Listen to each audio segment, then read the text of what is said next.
Hey guys, I've been keeping something a little bit on the down low. Time to reveal it. It's a little project. This has been years in the making. I'm super excited. It's time to show you our new build.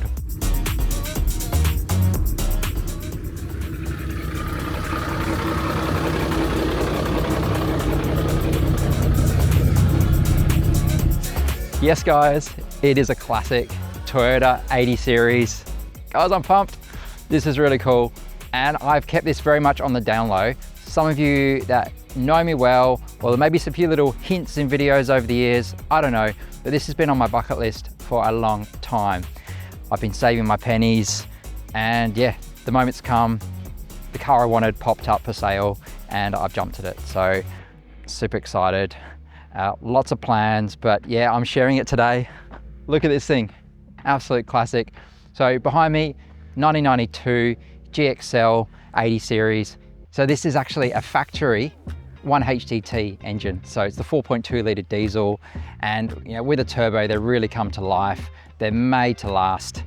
So, and it's the engine that's really hard to get your hands on, or you've got to pay a lot of money for. So I've been looking for a long time for the right one to pop up, and yeah, the day came. So this is actually from Bunbury. So I did a bit of a trip to pick it up.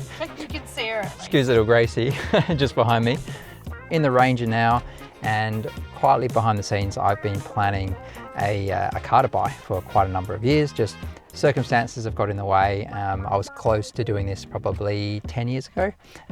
Didn't happen. First time fires up, that's always a good sign. I'm here with Izzy for the first drive. So yeah, we've just bought it. Lindsay, lovely to meet you. Yeah, it's in good hands, and we're gonna look after this.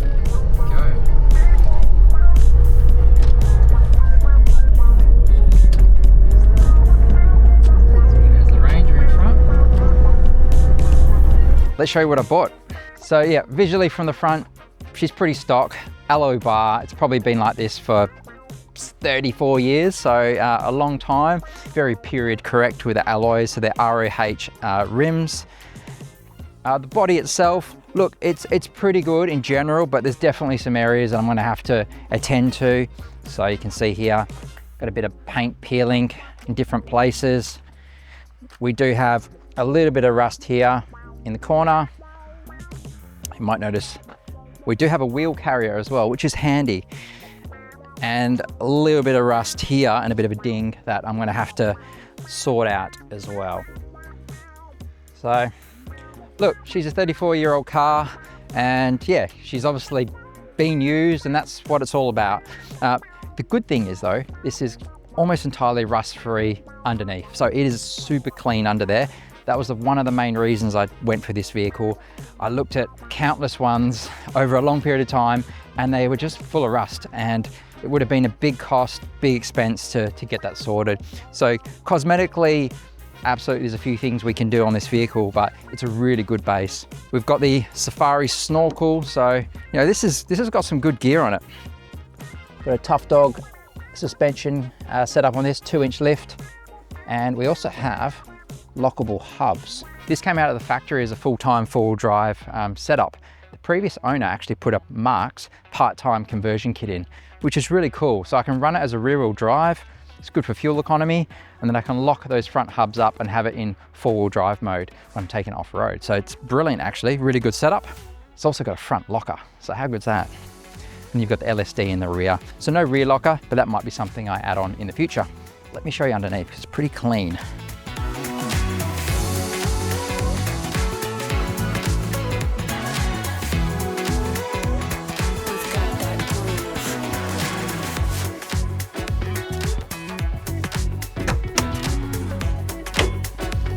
There we go, gas struts. Oh yeah. How's that? Not even my Ranger has gas struts, so that's pretty cool.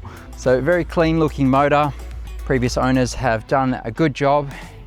So if any of you are into your 80 series, you might notice there's a few subtle differences between a factory 1HDT, and probably the main one is right here on the top. So that is a air to water intercooler setup. Actually quite a cool piece of kit. It's quite a custom setup there. On a lot of the modern four-wheel drives, you have your traditional air intercoolers, which are quite often mounted at the front behind the grille. So it's an air to water system. So essentially this runs coolant and that circulates in there, keeps it all nice and cool. Got a nice new battery as well. There's our compressor for the locker system. And we've even got a brake booster. So that is pretty cool. These are notorious for having quite spongy brake pedals. So yeah, to have a brake booster on this is a real bonus, and it brakes lovely. So yeah, that's under the hood, guys. Let's have a look inside. Here we go. Now the interior is actually in really nice condition. Look at the console here, how nice it is. No cracks, it's in really good condition. The steering wheel, yeah, that's showing its signs of age, so maybe I'll get a cover or I'll update that at some stage. Here we go, you can tell it's a factory 1HTT, it's got the turbo gauge there. Now, yes, it is an automatic, guys. We have our high-low range selector. A lot of these early 80s you see in manual, and to get one in auto is actually really, really good. It's a good find because off-road and even just cruising, it's so much more comfortable in automatic. So this is a 4-speed automatic. It's quite a robust unit as well. So this vehicle has done 557,000 kilometers.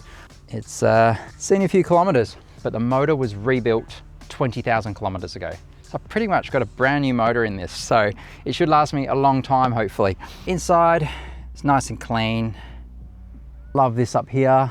I did try the sub tank today and that worked, which is great. The upholstery is actually quite nice.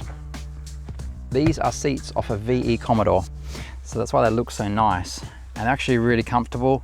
The previous owners have actually loved this car. They've spent good money on it, and even look at the door cards, you know, like for a 34-year-old car, they are not in bad condition at all. There's a few tiny little tears and things, but you know, this is not going to be a show car. This is a vehicle I'm going to use, so that's okay. Maybe the rear cards, probably need to sort that out.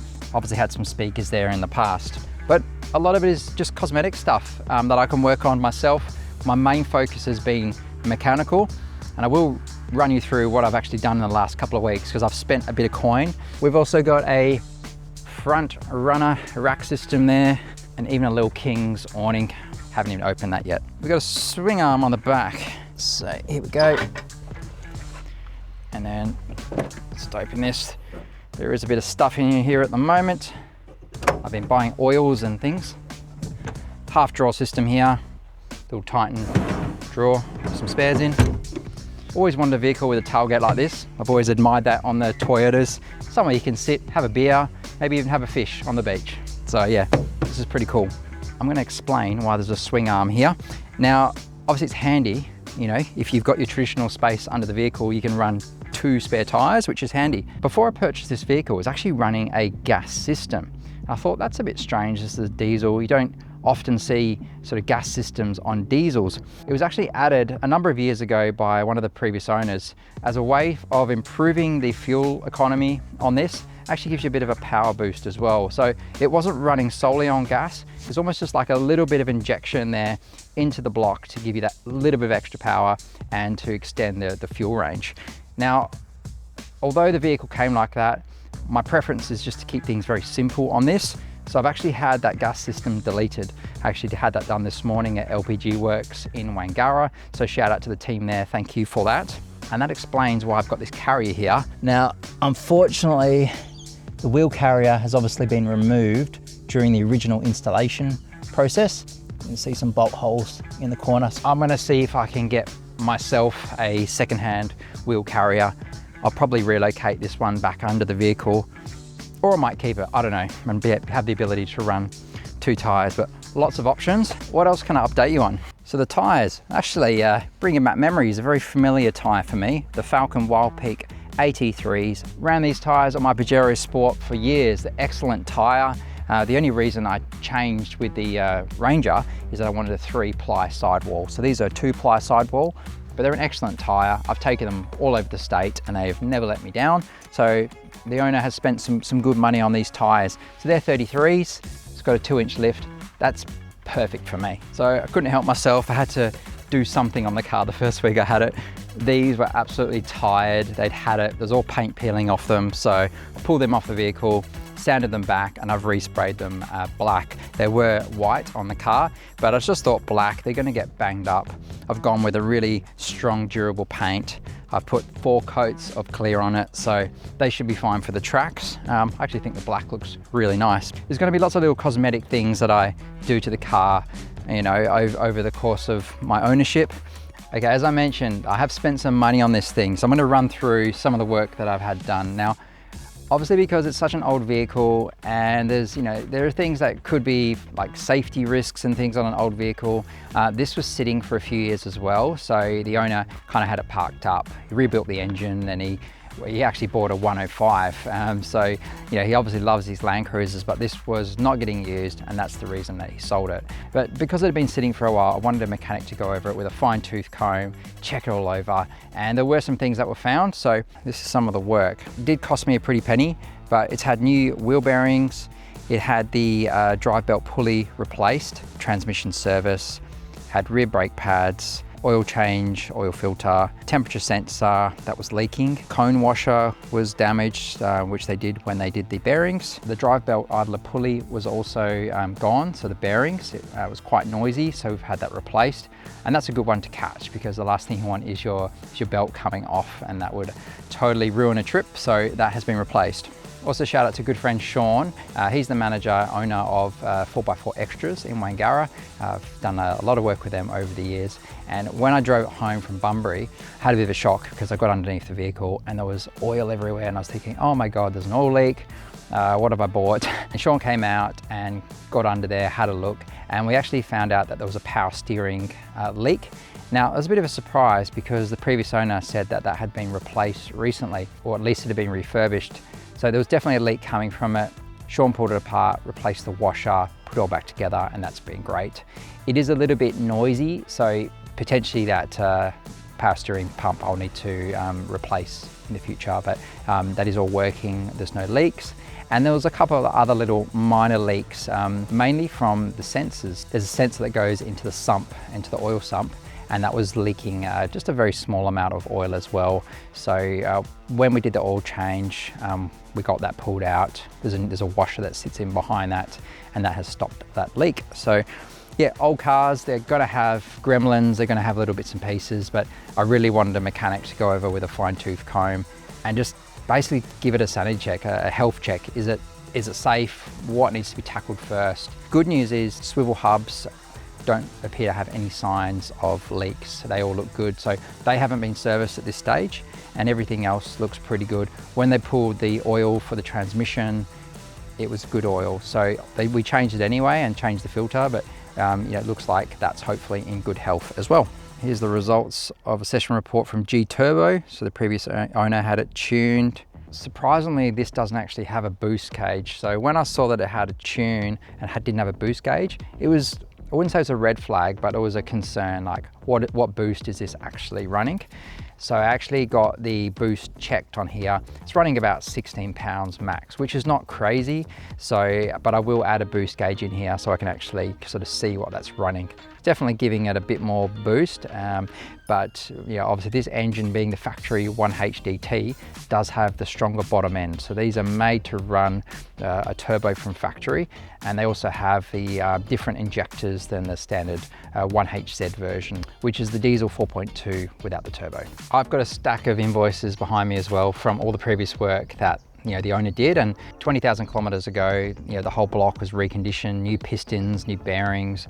He's spent a fortune on it, which is a great peace of mind for me, and he's put good gear in it. As I said, it's got the Marks part-time four-wheel drive system, which is a bonus as well. It does have a 3-inch exhaust. It's got a nice little note about it. So I think I've got a good vehicle, hopefully. So look, this thing, I mean, I don't really know where it's gonna go from here. So I guess I wanna ask you guys, where do you think I should take this? I don't have the funds to go crazy. I think a lot of the work I'll have to do myself. But what do you think? I mean, it is a bit grandad spec at the minute, especially with the alloy bull bar. I've always had, in my opinion anyway, I think I try and make my vehicles look aesthetically pleasing, and I do enjoy doing bits and pieces to vehicles.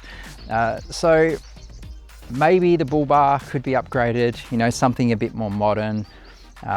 I always like a black bar on a white car, always looks pretty cool as well. And as you know, I've run my fair share of black rims on white vehicles. The other thing with this bull bar, no provision for a winch. So I won't be able to run a winch with this bar. So if that's something I want to add on, I will need to change the bull bar as well. So that's just something to think about. But yeah, I guess throwing it to you guys now, where do you think I should take this? Maybe let's start with WA first. Where do you want to see the 80 go? I think it deserves to be on some iconic tracks. And what do you think I should do first? What mods do you think I should add to this classic 80 to make it track ready, to sort of bring it into the 21st century a little bit more? It is an old girl. But yeah, what are your ideas? What are your thoughts? What do you think of my decision to buy a 34-year-old four-wheel drive after owning two modern cars? I had the Pajero Sport and I've still got the V6 Ranger. So don't worry, that's not getting sold.